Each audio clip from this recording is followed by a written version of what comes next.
Noong nakaraang 2 linggo ay nag-vlog tayo tungkol sa mga pulisiya. Laking gulat namin na makita namin ang comment section dahil sa dami ng suggestion ninyo. Tama lang, naihiyag ninyo ang inyong mga saloobin at wala ring malaki o maliit na hinaing, lahat po yan ay problema basta pabigat sa pamumuhay ng tao. At nandito naman kami para makinig at aksyonan ang mga bagay-bagay na yan. Basahin natin ang ilan sa inyong mga suggestion.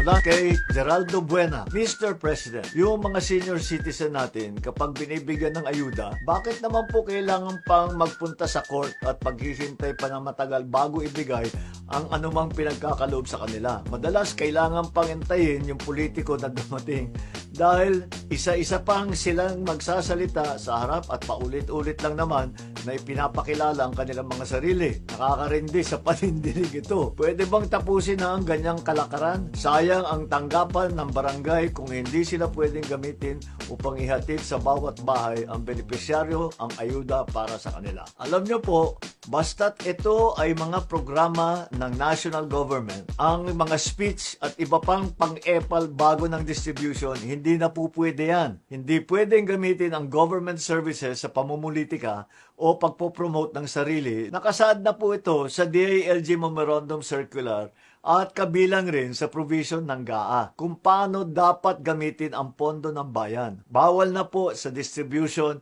ng tulong na nanggaling sa national government. Sa distribution naman, pinapag-usapan na ang pag-digitize ng proseso. Baka pwedeng GCash. May ibang mga LGU na gaya ng Makati na sinusubukan na ang ganitong sistema. Dapat tignan pa rin ng mga local government unit ang modelong ito. Aralin ang sistema at unti-unting maimplementa. Basta sa national government nang galing yan, mabilis na. Hindi ka na kailangan makinig sa mahabang speech ng mga politiko. Ito nanggaling kay Bong Dalo. Dapat pong padaliin ang pag-correct sa birth certificate. Kasi po, ang ginagawa nila ay paisa-isang letra lang po. Kung mali ang pangalan at apelyido at birth date, minsana na lang po. Kung late registered naman, ay papupuntahin ka pa kung saan ka na ipanganak. Andito ako sa Luzon, tapos doon ako pinanganak sa Mindanao. Ang layo naman. Magkano pang gastusin? Kawawa naman ang tao. Ay mukha talagang pahirapan ito. Sa tingin ko, sa mga nagagawa na ating improvement gamit ang e-gov at internet, dapat ay isa na ito sa mga serbisyong hindi na nating inaalala. Napaka-basic naman yan. At ilang oras ang kakainin sa inyong araw para lang pilahan ang iisang dokumento. Nitong nakaraang linggo lang, sa pamamagitan ng PSA o Philippine Statistics Authority, meron na tayong PSA e-certificate service.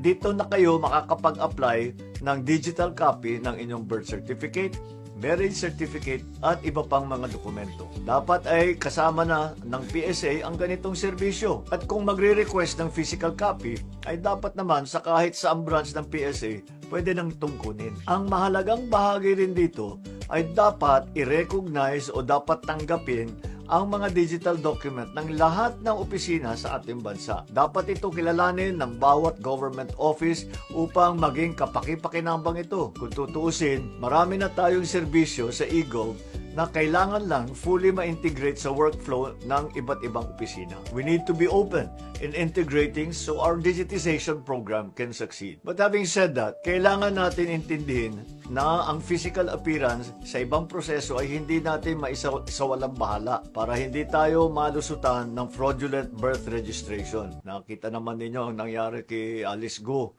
At yan, exactly, ganyan ang nangyari. Fraudulent birth registration, ayaw natin naman masama sa ganyan.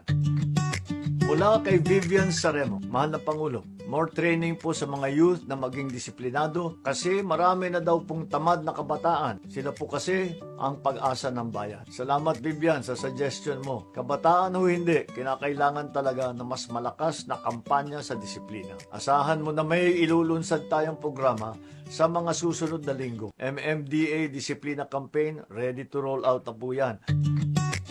Mula kay Mona Lisa at ang kanyang suggestion ay ganito. Ang pahirapan pagkuha ng ID or PSA ng mga taong walang ID. Bongbong Marcos sana po mapansin, lalo sa mga pinakamahihirap na kababayan natin na di nakapag-aral at di makakuha ng ID. Ito po, sa DSWD natin na siyang nag-handle ng poorest of the poor cases, meron na silang binibigay na pag-abot ID para sa mga street dweller. Pwede na rin yan pang simula. If mag-apply na sila sa barangay or other agencies ng ID, kailangan kilalanin na yan. Siyempre, wala naman pa silang government na ID. Mayroon din co-location program ang DSWD kung saan dinadala nila ang PSA sa mga payout site nila. Ang PSA naman ay tutulungan silang magkaroon ng mga dokumento ng birth certificate, national ID. Ito po ay nakita po natin at pagka pumupunta po sa lalong-lalo na yung tinatawag na street dweller, nagpupunta sa ating mga shelter,